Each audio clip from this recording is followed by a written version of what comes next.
Yun, isang magandang umaga sa inyong lahat mga kabida. Ito, magmemekos-mekos na naman si kabida. Oh, wow! Ayan.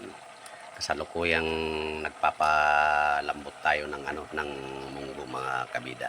Okay! Ayan. Antayin lang natin na madurog mga kabida at saka natin igigisa.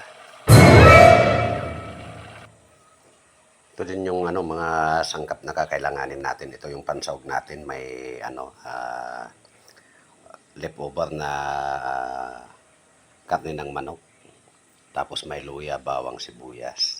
At ito po yung gulay natin mga kabida. Iyon, oh. Fresh gulay po to mga kabida. Wow! Ang pangtimpla natin mga kabida is bagong. Tsaka may magic sarap po tayo. Yan. Baka naman. Gigisa na tayo mga kabida.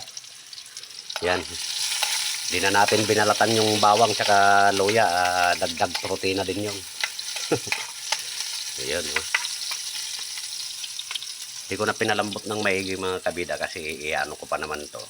Yung ginisa nating mga sangkap, ilalagay natin dito. Tapos meron pala tayong isda na dalawang slice. Pegasus po itong isdang ito mga kabida. Yummy! Ayan.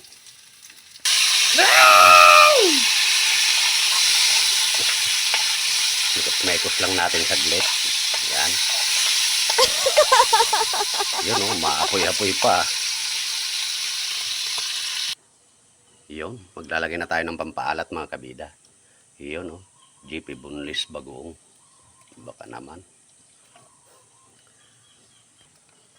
Tapos yung pampasarap natin, lagay na rin natin. Isang magic sarap. Okay! Yun. Ito mga kabida, palambutin na lang natin yung yung butil ng munggo.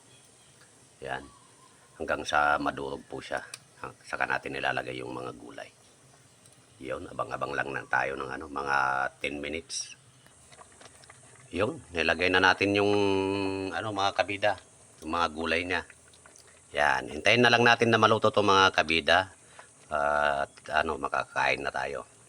Yun, ganito lang po ang pagluluto ni kabida.